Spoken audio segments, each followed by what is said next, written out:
Ingon na ako, sa college pa ko, sa panahon nga bigyan pa mi, ako dyan nga si Pastor Rosales, siya ginaka-inspire na ako. Ingon din siya about ministry, that I will pray for my lifetime partner. Ako ginagiampo, no? Why? Because makunsa naman lang ko, when we will be on marriage, if dili parehan na ako, magkasumanon akong lifetime partner, could you still see me here on church? Would I still be a good testimony to the other people around us? So it's very, very important that our partner becomes what?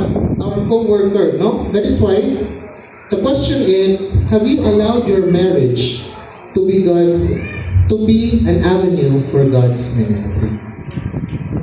Gihimo pa ninyo ang inyong kaminyon, kaya mag-uban, mura pag, ato pitong gilahi, kung unsay ministry na ito sa simbahan, o atong ministry sa ato ang spouse. When in fact, it is working hand in hand all together.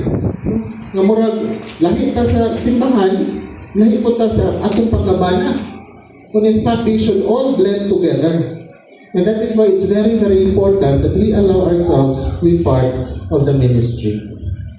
Yan natin mo mention itong mga verses because we already said this before. We said 3 points. Already in Brenda. One thing we could reflect is, as a couple in the ministry, we become co-workers, no, in Christ.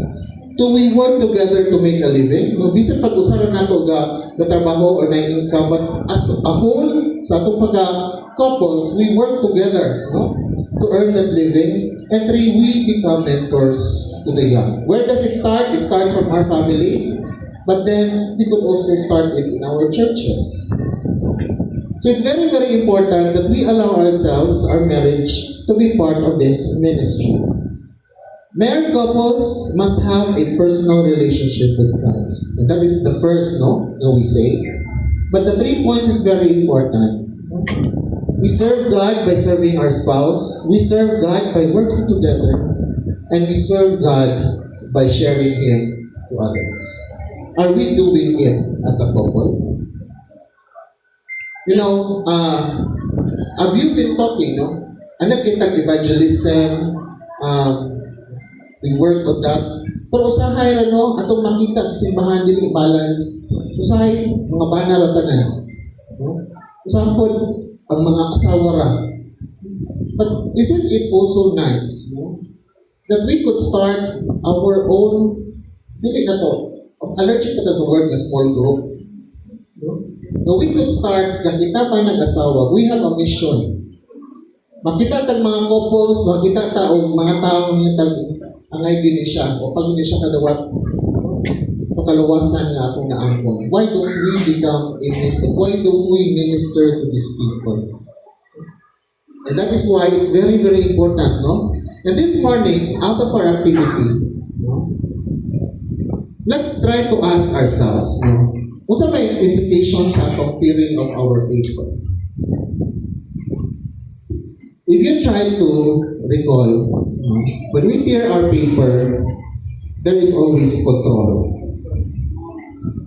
Di ba? Mag-control, mag-yug ka.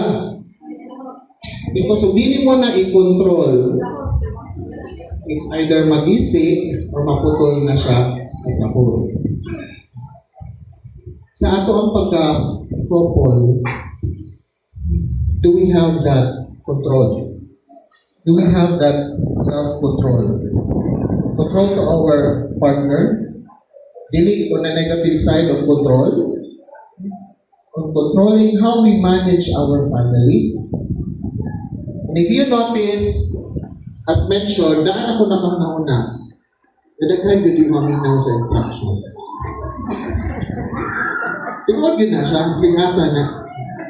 Sige ko, teacher as full-time, but I'm also teaching. Ang makahapong sa estudyante, hindi maminaw ang instructions. Diba? Ang dili maminaw ang instructions. So, ang asawa, wag maminaw sa bana. Or ang bana, wag maminaw sa asawa. In one way or another, we go back with communication problem. Sa pagtapok ninyo sa inyong simbahan, mag-ingon ni Brother Hermie gahapon, Kung di mo attend o couples, ayaw na mo panaglain. Ano magdamay-damay man ta? No? We should be the encouragers, not the discouragers sa atong mga simbahan. I know money is always an issue. Registration is always an issue. Minsan pa 400 na itong registration. I'm sure of that. Sa bigat pa kung ano to, sa WBD pa may nag-raise from 200 to 400. Grabe yan.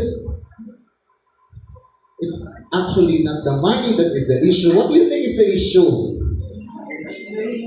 It's the heart that is the issue. And that is what we want to change. How can we work in a ministry when our heart is not ready to work? Ang ato bang pag-alagad sa Ginoo kinasing-kasing o daghang bagot-bot? Malipay ba ang Ginoo nga daghang tagbagot-bot? Sa inyong pagtapok ganina sa inyong pagkasimbahan, na-feel ba ninyo ang belongingness?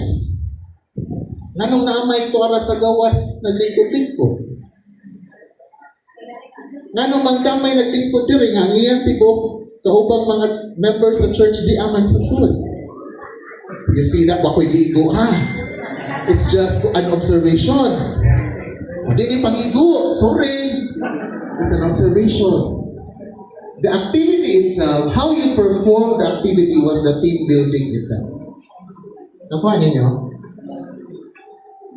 And you see why I want you to go into your church.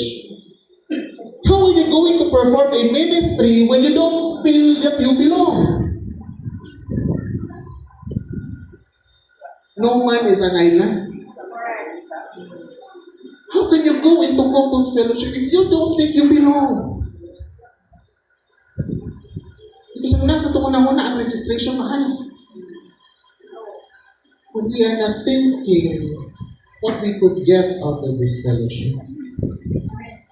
You see that? Ano man lagi, makikita mo tag-means, huwag natin mga seminars, mga etc. etc. Huwag ko iigo, ha? I'm not pinpointing kasi manglood mong tanan. What I'm telling is our heart really ready? Isa pa ng Gina kung tag 5,000 na, is our heart ready?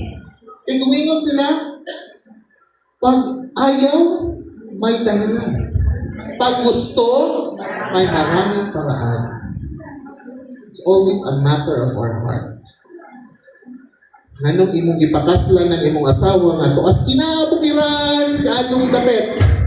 Kanabi ito mag-inspection may o project, maabot mis mga tumoy-tumoy na din na. Kung binuang na akong driver, sa mong kauban niya sigo, sugot ka, imong asawa na andiri, imong pamuyaban, uli-uli ka kadal adlaw.